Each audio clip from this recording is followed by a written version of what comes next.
10 costly IELTS errors. If you're really wondering, what are those 10 errors that I'm making without even knowing that I'm making, then trust me, this video is for you because I'll be showing you some secret errors that nobody tells you. And if you understand them, trust me, scoring 8 becomes very, very easy. All you got to do is make sure you watch the video till the end. Hey everybody, Nakul from Skills IELTS. Really hope everybody is doing fantastic. I'm back with yet another video. Today's video is all about those 10 IELTS costly mistakes, costly errors that nobody knows. Before we get into the video, if not subscribed to this channel, kindly click on the subscribe button, and anytime you need online assistance, do text us to the number given there in the WhatsApp. We will be there, I'll be there to help you guide in the right direction. Alright, let's get into the video. Let me just share my screen. 10 costly errors. I'll be taking you through all these errors in the next 5-10 minutes. The very first error, mistake number 1. Let's start with writing. Not reading the question completely in IELTS writing. Essay is given. People don't have patience to read it completely. Let's say this is the question. Living in a country where we have to speak a foreign language can cause serious social problems as well as practical problems. To what extent do you agree? If, say, you agree, or you disagree, or you partially agree, you have to talk about social problems and you need to talk about political problems. One of them people write, task response half is only answered, the rest half gone case. So like this, there could be n number of things where if you don't read the question patiently, if you don't absorb the content in the question, then obviously whatever you write, mostly you end up making a lot of mistakes. So what is the best way to understand and do it? Underline every keyword.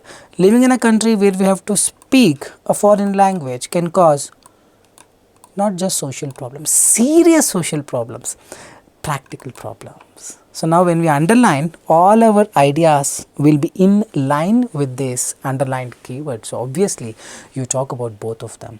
Like this, for any question, underline things, and the same way you write the social problems and the political problems, or whatever the underlined words demand you to based on the question. Not reading the question completely is the very first costly error. Well, if you are making this, it's time you avoid them. Let's quickly move on to the mistake number 2. Every paragraph, I write 5 ideas because someone told me you write more ideas, you get more marks. You write more, you make more mistakes, get less marks. It is not about adding more ideas, it's about writing one idea, but correctly. One idea is enough. I have got many students getting 7 and 7.5 on an average weekly basis. All they're concentrating is on writing only one idea, but whatever the idea they write it correctly. This is the template we talk about. Firstly, this is a main idea that we write here. After the sentence, firstly we write about a main idea and then go to another idea. No, this is because we support it with a supporting point. The supporting point, either 1 or 2 sentences you can use, and then continuation of the main idea. For example, now for example also should talk about the main idea only, should talk about supporting idea only. Hope you are getting it. Now example is not one line, 2-3 sentences. So it's one sentence, let's say 1 or 2, 2 or 3. It's 5 to 7 sentences is what I'm asking for one idea. You write 5 ideas, 5 into 7, 35 sentences you write. Otherwise you don't get the marks, because most of the marks will be going towards your coherence, cohesion. It's narration. Any main idea you write, you need to support it. Be more descriptive, be more descriptive. This is the mistake a lot of people end up doing. If you write 5 ideas, where do you get time and space to write the supporting points for each of the ideas? As a result, you get 0 marks for coherence, cohesion. Task response is one aspect of it where idea generation matters the most. The next aspect is coherence, cohesion. That's all about narration. Be very careful. Don't write 5 ideas in one paragraph. One idea is enough, but whatever the ideas you write, elaborate. And in conclusion, I missed that, sorry. So now we will go to the mistake number 3. Using wrong structure for IELTS writing. A lot of people belong to this category. Let's talk about this question. Some people believe that technology is making children less sociable. It's not sociable, it's sociable. Less social. To what extent do you agree, disagree? It's a very simple question, man. Agree, disagree question. Let's say you agree.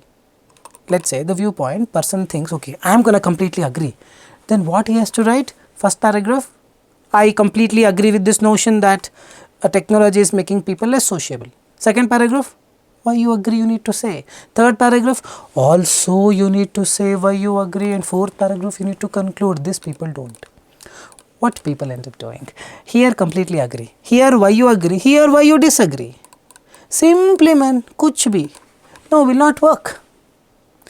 You are agreeing, then why are you, justifying for why you don't disagree? Not required. This is a wrong concept. So if you really want to disagree, why you disagree, if you really want to talk, then you partially agree in the first paragraph. That too provided you have the word to what extent. Then you have an option, I completely agree, or I completely disagree, or I partially agree. When you partially agree, second paragraph you can say why you agree, third paragraph you can say in some cases why you disagree. Otherwise, if you completely agree, then agree point only you need to write. Note this down, otherwise you're gonna lose a lot of marks for coherence coefficient as well as task response. When you say I completely agree, then you don't have to say why you disagree.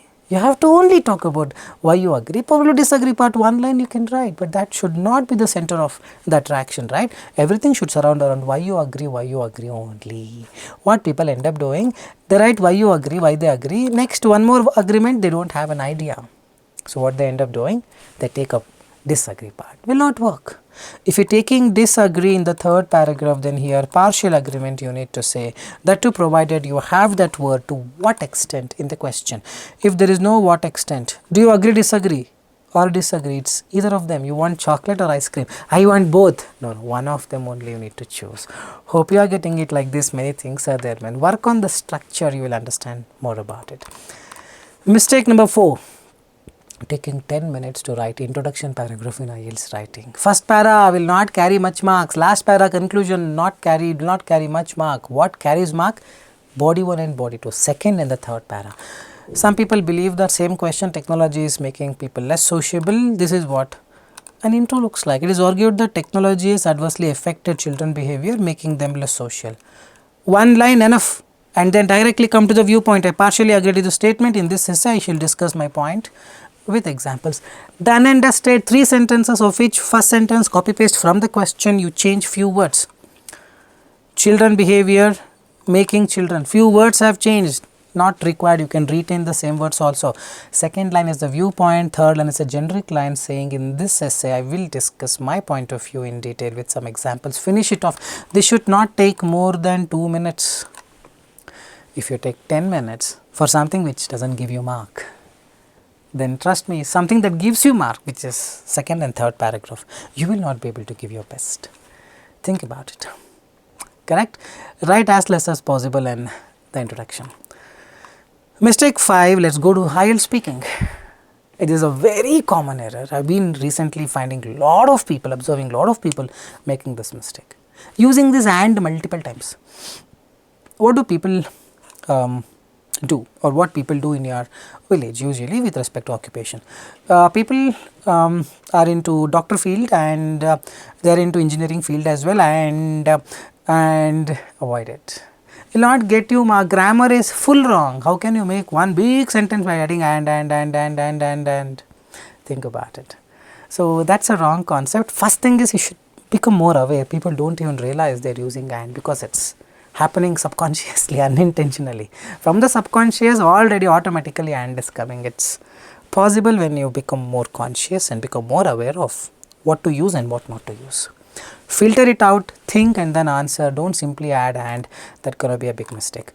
Mistake number 6, let's move on quickly. IELTS speaking. Hey, speaking without a structure. Part 1, part 2, part 3 or whatever. Let's talk about a part 1 question. What people mostly do in your city? What people mostly do in your city? People do every job.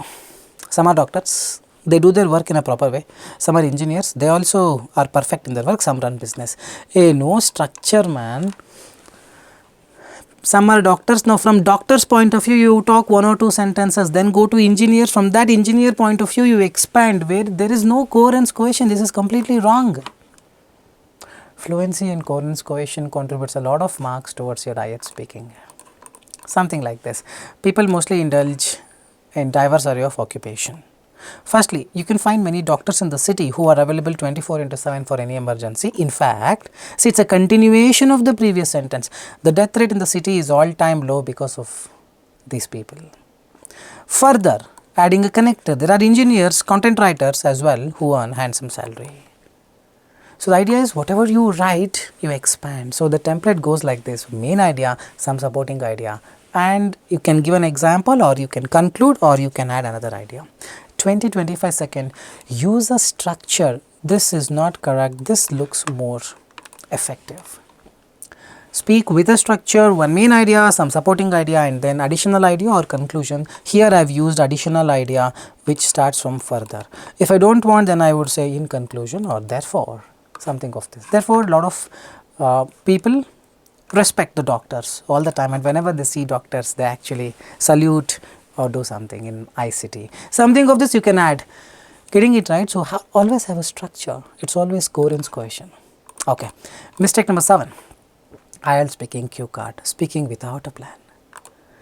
Describe a situation where you read a book recently. You can talk about who gave you the book, why you read the book, do you feel it was worth reading it. Simply they start reading, simply start speaking. Coherence, cohesion is the key here as well. You need a structure. So I'm going to divide that into 5 sets of actions. The first is background information. All of you know that you need to speak for 2 minutes in the cue card. Background information 25 to 30 seconds. Watch my cue card video. Recently I did a template video. Watch it, you will have more idea. Here as well I am summarizing it. Background information 25 to 30 seconds, and then talk about first idea, the bulletin point, then second, then third. All of these are part 1 templates. Main idea, supporting idea, example or conclusion or additional idea. 20-25 second, 20-25 second, 20-25 second. Here itself 1 minute over, 1 minute 10 second. The background information another 25 to 30 seconds, 1.5 hour, 1 minute 30 seconds over. And then futuristic points. In the future, if I ever have to read a book, then I will be choosing to read this particular book because would be, these are all the futuristic points. Grammar marks is going up because I am using the future tense. Futuristic points 20 to 25 seconds, then conclusion. This is how you divide. You plan it. Without planning, if you just randomly do it, obviously you see 5.5, what else? Give it a thought. Give it a thought. Mistake number 8, IELTS reading, match heading. You don't read entire paragraph, man.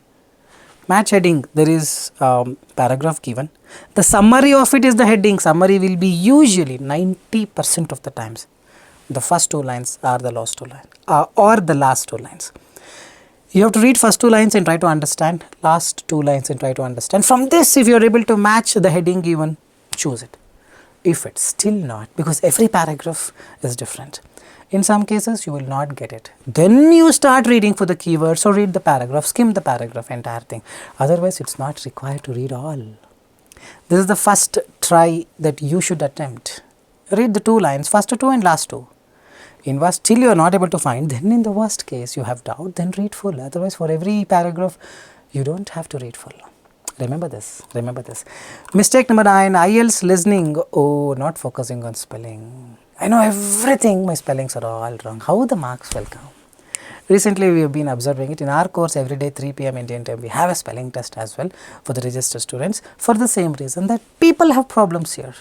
They get the word, they are good at everything, skilled, but spelling wise they are wrong. As a result, they don't get marks. Simple words, man. Separate spelling, people write it wrong. Many think S-E-P-E separate. Vacuum, double C, people write it C-W. Severe or complete mess up people do. Privilege, people write P-R-E or P-R-I-V-E, they write.